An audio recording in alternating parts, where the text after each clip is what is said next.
तुम्हारे देश की टोटल 5 लाख की जनसंख्या है। इन साहब के यहाँ तो इतने कोरोना में कोविड में मर जाते, ये गिनती भी नहीं। मोदी जी क्या करते हैं, लक्षद्वीप जाते हैं और वहाँ पर एक फोटो सेशन करवा। मालदीव्स के नेता अपने अटपटे बयान देने लगते हैं, गालियां देने लगते हैं। भारतीय जनता ने भी ट्विटर पर बोलना शुरू कर दिया। और इनका अगर मैं नक्शे पे मैप की बात करूं, साइज की बात करूं, तो नाखून से भी छोटा।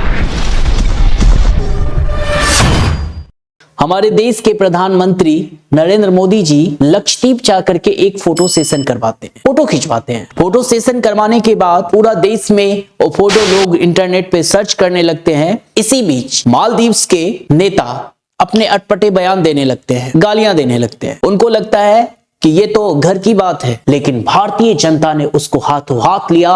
भारतीय जनता ने भी ट्विटर पर बोलना शुरू कर दिया। अब ये न्यूज पूरा हिंदुस्तान में फैल चुका। लोगों ने मालदीव्स बायकॉट करना शुरू कर दिया। मेरे दोस्त, यहां तक तो बातें ठीक थी। इनके देश के एक राष्ट्रपति हैं, ये साहब बेहतरीन है, लोकप्रिय है। इनके देश की 5 लाख कुल जनसंख्या है और इनका अगर मैं नक्शे पे मैप की बात करूं, साइज की बात करूं, तो नाखून से भी छोटा इनका देश है। इतिहास रहा है कि हमारे देश और मालदीव्स का बहुत अच्छा संबंध इतिहास के पन्नों में दर्ज है।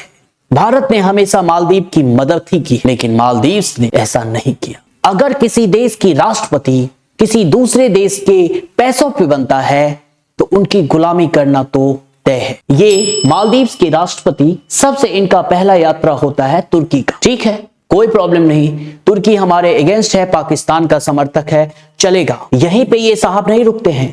इन साहब का दूसरा यात्रा होता है हमारे सबसे बड़े कट्टर दुश्मन चीन का। तुमने चीन की यात्रा कर लिया, तुमने तुर्की की यात्रा कर लिया, तुमने उससे पंगा ले लिया जिससे कोई भी पंगा लेने में 100 बार सोचता है। भारत के प्रधानमंत्री नरेंद्र मोदी, जिनके साथ 125 करोड़ हिंदुस्तानी उनके साथ। उसके बाद बहुत सारे बयान आने लगते हैं बॉलीवुड की तरफ से, भारतीय जनता की तरफ से, ट्विटर, फेसबुक, हर जगह से बयान आने लगता है बायकॉट मालदीव्स। और न जाने कितने लोगों ने वहां पर टिकट कैंसिल की अपना पिक सोशल मीडिया पर डालने लगते हैं। यहां तक तो बातें समझ में आती है। बायकॉट मालदीव्स पूरा सोशल मीडिया पर वायरल होने लगता है और वेलकम लक्षद्वीप, गो लक्षद्वीप शुरू हो जाता। लक्षद्वीप का जो सर्च है वो सर्च गूगल पे बहुत ज्यादा क्वांटिटी में बढ़ जाता है। सवाल ये है कि ये मालदीव के राष्ट्रपति चीन जाकर के बहुत खुश होते हैं।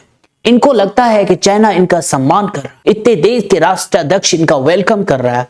अरे ना भैया ना, तुम्हें ना समझ है, तुम समझदार नहीं हो, क्योंकि ये तो वही चीन है। तुम्हारे देश की टोटल 5 लाख की जनसंख्या है। इन साहब के यहाँ तो इतने कोरोना में कोविड में मर जाते और ये गिनती भी नहीं करते। मालदीव्स के राष्ट्रपति का चीन भी सम्मान इसलिए कर रहा है क्योंकि तुम हिंदुस्तान से आंखें मिलाकर के बात कर रहे हो। तुम उस हिंदुस्तान से पंगा ले रहे हो जो चीन का दुश्मन है। चीन उसको अपना दुश्मन मानता है। अब मैं इसका निचोड़ आपको ये बताना चाहता हूं कि हमारे देश के युवाओं को क्या करना चाहिए, हमारे देश की सरकार को क्या करना। बायकॉट मालदीव से शुरू हो चुका है और इसको करना ही चाहिए। गो लक्षद्वीप अपने देश में घूमने की पहली प्रायोरिटी होनी चाहिए। पहले पूरा अपना देश घूम लो, फिर विदेश की यात्रा करो। देश फर्स्ट, प्राइम मिनिस्टर फर्स्ट। आज आपका नरेंद्र मोदी से दुश्मनी हो सकता है, आप नरेंद्र मोदी के प्रशंसक है या उनके अगेंस्ट है, कोई बात नहीं है, लेकिन भारत के प्रधानमंत्री के खिलाफ अगर कोई बोले तो उसके खिलाफ बोलना तो बनता है। हम ऐसे ही अपने देश का समर्थन करते रहे,